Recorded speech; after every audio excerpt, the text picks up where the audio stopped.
This is White Plains Week, the weekly roundup of White Plains, Westchester, and world news. With John Bailey, editor and publisher of the daily internet newspaper White Plains Citizen Net Reporter, WPCNR.com. Jim Benerofe, editor and publisher of SuburbanStreet.com and WhitePlains.com. And me, Peter Katz, formerly with NBC, ABC News, and stations from Boston to Los Angeles. White Plains Week, what's happening? Who are the newsmakers? What's in store for the future? The views and opinions expressed on this program are solely those of the participants. White Plains Week is presented on Optimum Cable Channel 76, Verizon Fios Channel 45, and on the internet at whiteplainsweek.com, youtube.com, and wpcommunitymedia.org.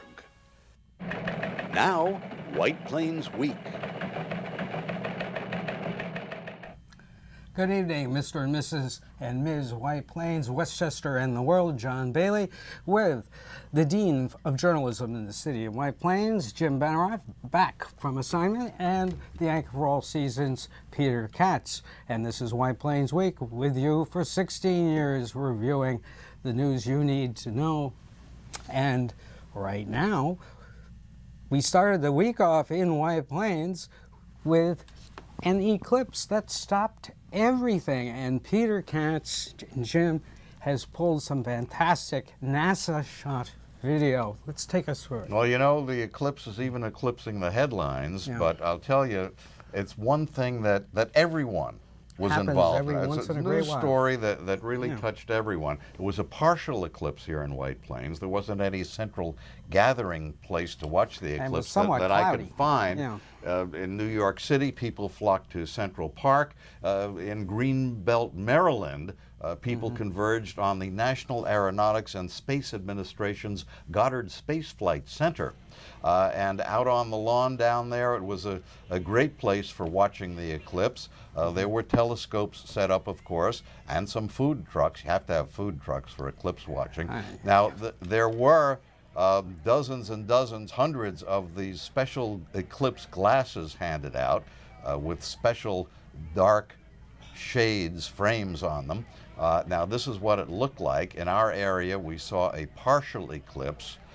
This is a shot from a NASA satellite where, again, it photographed the partial eclipse. Then this footage is taken from NASA G3 jet airplane flying off the Oregon coast, and that's where they had the total eclipse. That's what it looked like, with the sun being blocked out by the moon, and there is the corona. And you notice that around the edges you can see little irregular portions of light of the sun. Those are called, you ready for this? Those little things around the edge are called Bailey beads. Really? Yes. That's great. Even reaching into the universe. Yeah. That's our reach. And so the reason we thought that the eclipse kind of eclipsed everything is that it touched so many people. Everybody was really keyed in on the eclipse. You know, they say businesses lost hundreds of millions of dollars in productivity because literally entire staffs went outside to watch the eclipse. Yes. Well, there was a lot of outside looking because on Wednesday night we had a fire event in the downtown, which was quite spectacular, and a viewer sent in these shots. Well, actually, this was taken from across the street. This is the Walmart garage. Up in the garage at about the third level, we believe, 6 cars were on fire. You can see the aerial ladder reaching up there on the left side of the Walmart building. The Walmart was evacuated. This is a closer shot of the area where the fire took place. We don't know the cause of the fire. It is still under investigation. And story to be continued. So. Okay. Right. Now, Jim, the headlines. And here are the headlines for the week of August 25th, 2017. White Plains stops, watches and wonders at solar eclipse. The Mario Cuomo Bridge opens westbound only tonight after lavish opening ceremony Tuesday, after Friday night getaway traffic. Thursday, I'm sorry about that. Typo. Thursday getaway traffic. White Plains Housing Authority sues BP Products, demanding they pay for remediation of alleged gasoline-tainted contamination of Housing Authority Winbrook Complex. White Plains School District 8th grade language scores improved 20% on 2017 tests, largest year-to-year improvement in 10 years. Mayor Roach and his Common Council running mates refused to appear at South End Neighborhood Election Forum. Milagros Lacuna and her running mates do. County Executive Astorino supporters demand County Legislator Catherine Borgia apologize for alleged Nazi comparison. We will have another condensed Trump the President report from Peter Katz. 6 cars burn in Walmart garage Wednesday evening. Fire department says it is under investigation. Dick Gregory, the famed comedian, dies. Jerry Lewis, the entertainer, tireless fundraiser for muscular dystrophy, passes away. Thank you, Jim. And now we go to the Rolo Newsreel March of Time. And of course, the opening shot is the dais on the new Mario M. Cuomo Bridge on Wednesday, and there's an overshot of what they're going to, coming up next is an overshot of how they're going to connect the bridge. This was shot in early June. And Peter, there was great video and coverage of this, and you have a Well, you know, John, we are recording this Friday morning, August 25th, and this is the weekend that the northern span of the new Tappan Zee Bridge, to be known as the Governor Mario M. Cuomo Bridge, opens for traffic going from Westchester to Rockland. If you saw a yellow 1955 Chevy Corvette zooming across the closed roadway of the northern span of the new Tappan Zee Bridge on the morning of August 24th and thought you were hallucinating, you weren't. It was Governor Andrew Cuomo making a ceremonial first drive across the span with passenger Armando Galella, a 96-year-old Bronze Star veteran from Sleepy Hollow. Galella also just happened to be in a 1955 Corvette driving across the old Tappan Zee Bridge as part of that bridge's opening day procession 62 years ago. More than 800 government officials, community and business leaders, and residents were shuttled to the center of the span over the Hudson River on August 24th for ceremonies beginning the phased opening of what will be known as the Governor Mario M. Cuomo Bridge. One speaker was Mario Salento, president of the New York State AFL-CIO. This bridge was built with American-made steel. Let me tell you how important that is, not only to the state of New York and the labor movement in the state of New York, but the labor movement across this country. Because we know that when we buy American, what we are doing is we are utilizing American manufacturers. We know that we are creating good, solid, well-paying, middle-class jobs. We know that the tax money that we spend on that steel stays here in the United States of America. It is not sent overseas.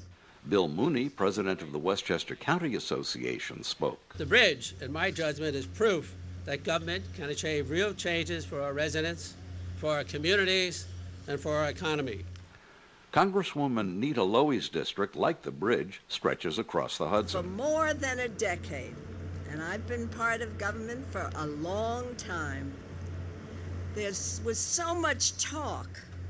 Should we do a tunnel? Should we do a bridge?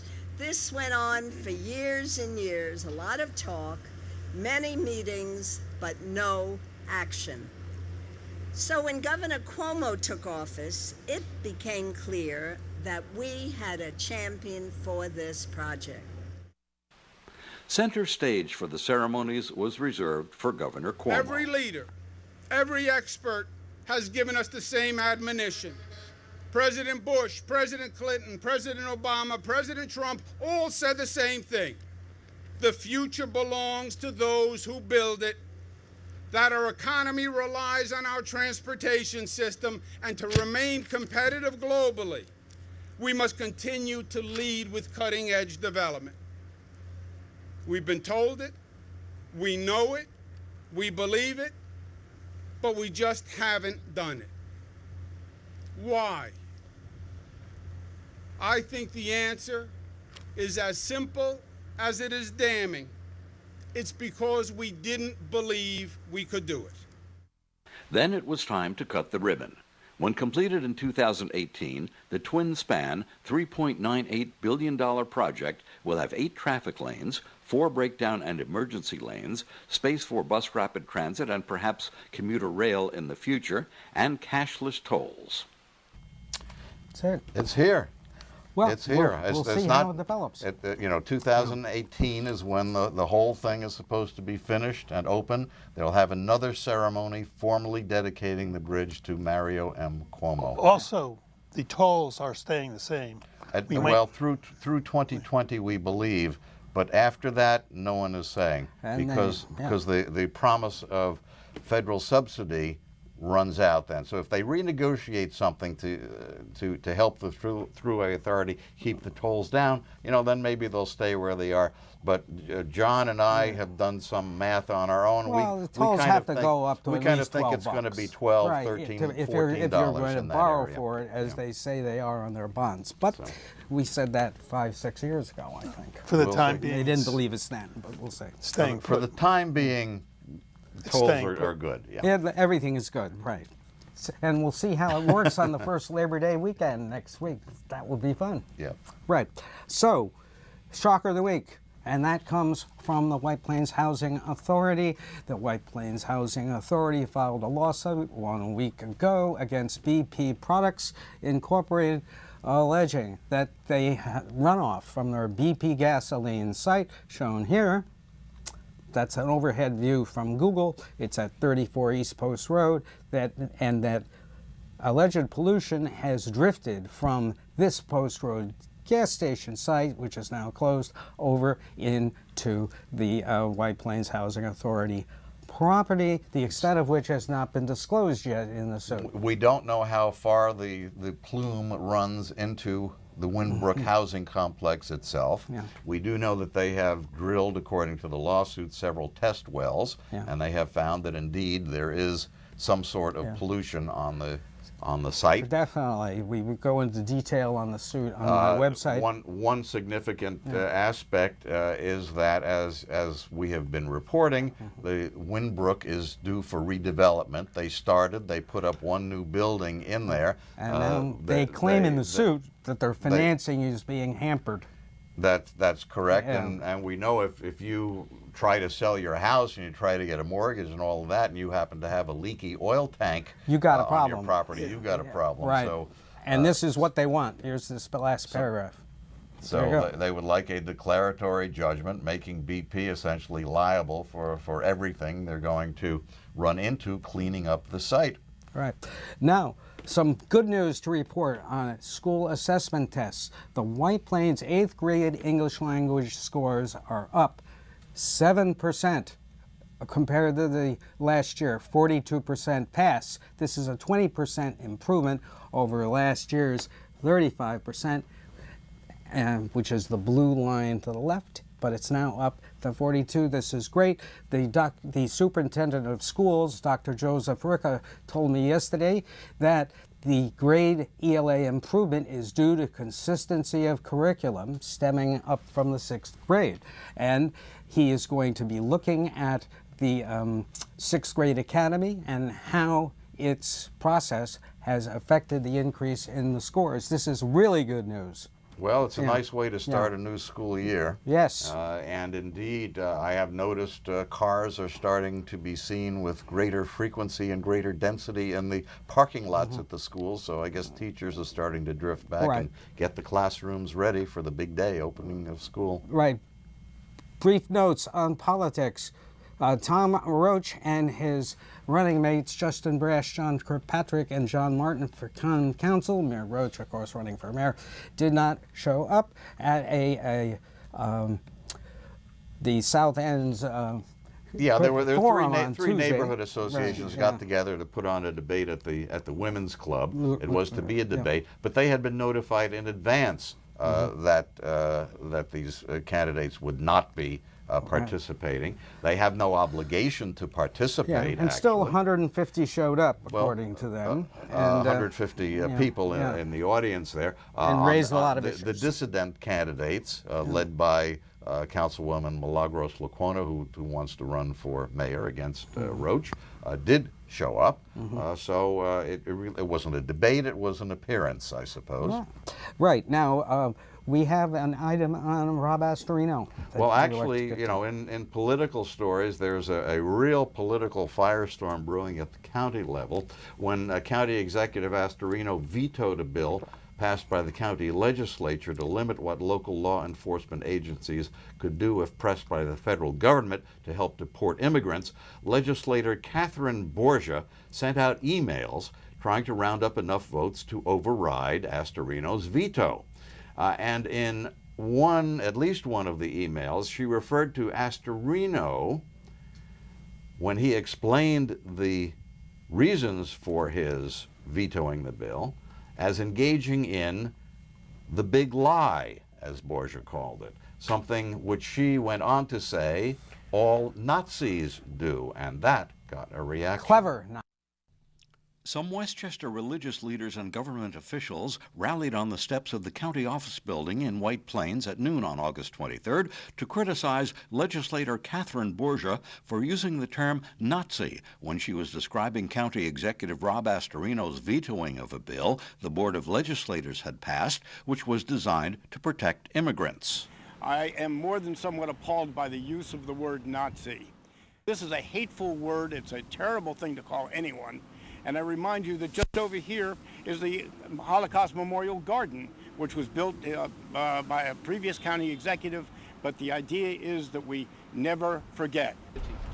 We're at a time in our nation where unity seems like a foreign word. We're at a time in our nation where it seems that people want to divide instead of unify. And we cannot allow this to be in Westchester County.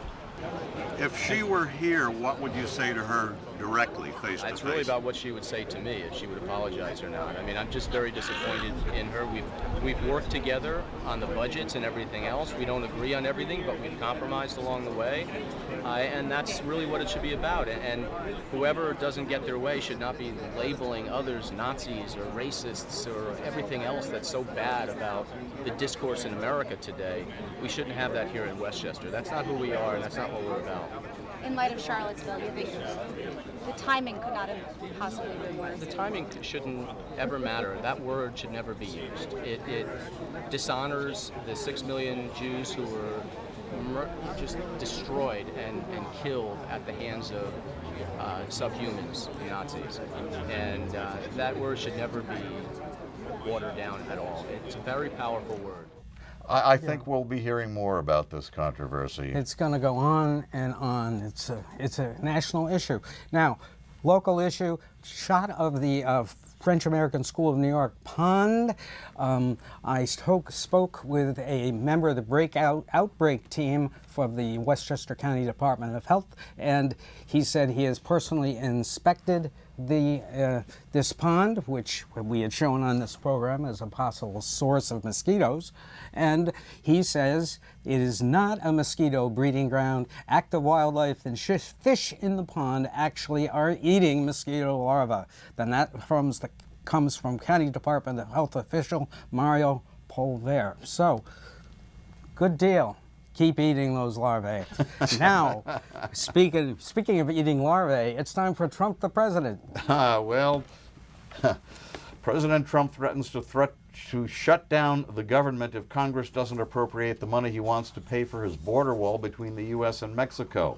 Now, he had convinced Trump voters he was going to force Mexico to pay for the wall. When Mexico refused, he begged Mexican president in a phone call to at least stop saying publicly that Mexico refuses to pay for the wall. Now, you may recall that a feature of every Trump campaign rally was him leading the crowd in chants that Mexico will pay for the wall. Now Trump wants to make U.S. taxpayers pay for the wall. Trump has been feuding with Senate Majority Leader Mitch McConnell, blaming McConnell for the Trump White House having gone 7 months without scoring a single major legislative win. Naturally, McConnell says he had nothing to do with that. Oh, he didn't. Glenn Simpson, the head of the company that commissioned the infamous dossier on Trump about his ties to Russia and the salacious materials the Russians supposedly have amassed about him, testified in closed session for 10 hours on Capitol Hill and has called for a transcript of his testimony to the Senate, Judiciary, committees, staff to be made public. There are reports that his testimony corroborates what's in the dossier and even provides the sources of the information. He turned over 40,000 pages of documents. Wow. Do you remember during the campaign when President Trump said that soldiers should steal the oil when they go into a foreign country such as Iraq? Well, now Trump wants to adopt a policy to take minerals from Afghanistan to make up some of the cost of that war. Published reports indicate that presidential aide and son-in-law Jared Kushner failed to disclose on federal financial disclosure forms that he personally is in hock to foreign entities for hundreds of millions of dollars borrowed to help prevent real estate deals from collapsing. President Trump says he intends to issue a presidential pardon to former Arizona Sheriff Joe Arpaio, who was convicted of violating federal law by detaining immigrants he had no right to detain.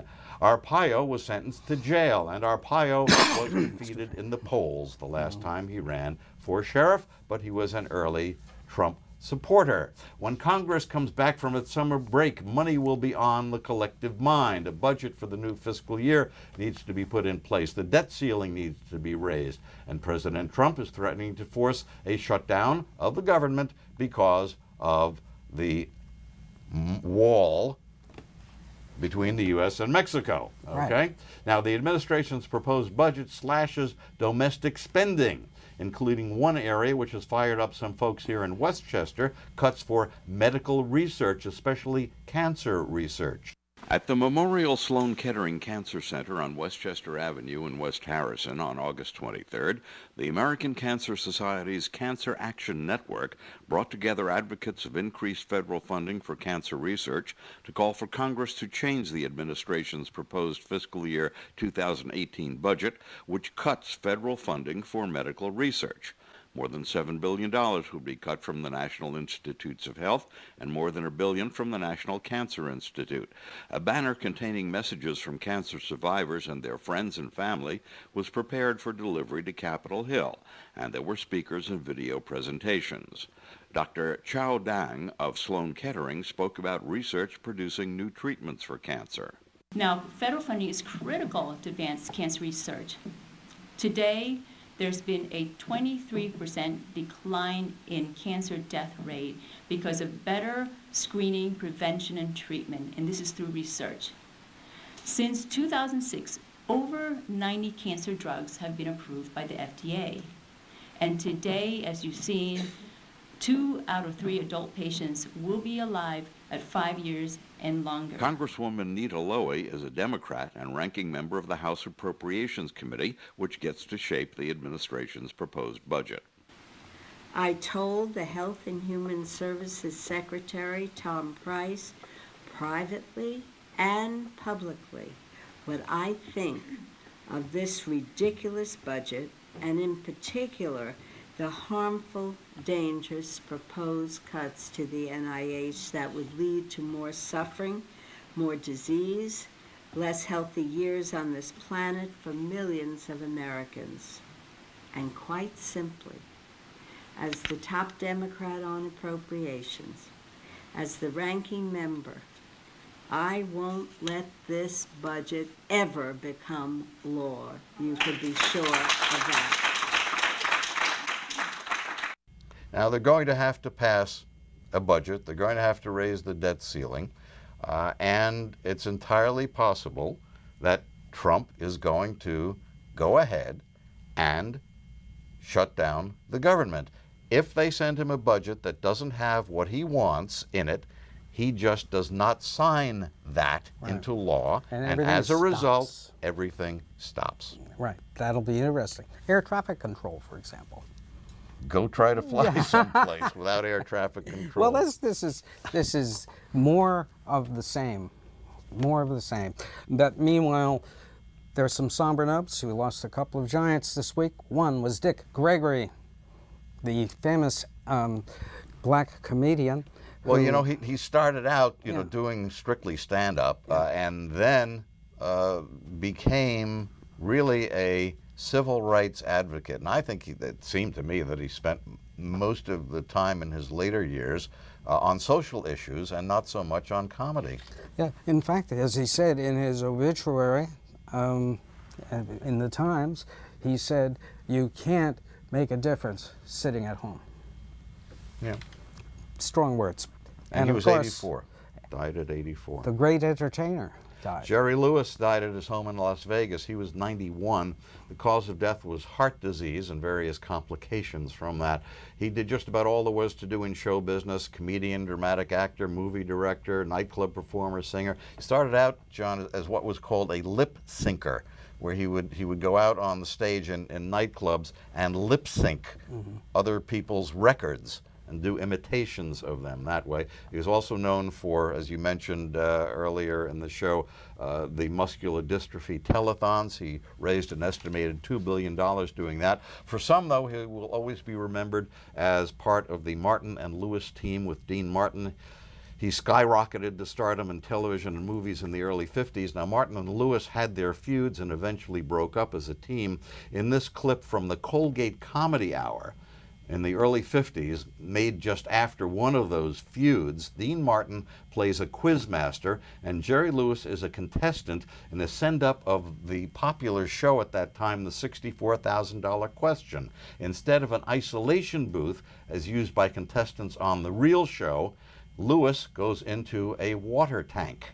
And it soon became an important part of his work life. Now for 64 years. What day in the year was tobacco first introduced to the royal courts of Europe? What monarch is credited with the first... Let me catch your breath here. Of what country was he king? How many times? You're overacting. You smoke a day? Jokes are jokes, but I'm drowning. Read a little faster, will you? To keep his mind off smoking. Haven't you heard? The feud is over.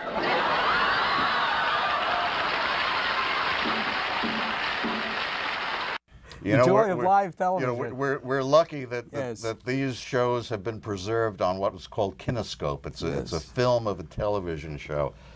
Just marvelous. And you know, we have kinescopes, we have their movies, so we have the records that he made. People like Jerry Lewis will live on forever. And really. Don't forget his movie that was done recently towards the end of his life. That was terrific. Well, King of Comedy, is that what you're thinking? Yeah, King of Comedy. Yeah, it really was. And Jim Benerofe, Peter Katz, John Bailey saying good night for White Plains Week. This has been White Plains Week, news and commentary about White Plains, Westchester, and the world. The views and opinions expressed on this program were solely those of the participants. White Plains Week, produced by White Plains Citizen Net Reporter, and presented on Optimum Cable Channel 76 and Verizon Fios Channel 45.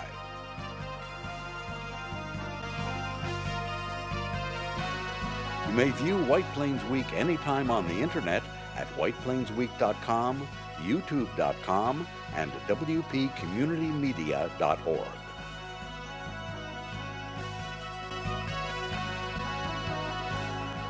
For White Plains Week, this is Peter Katz speaking.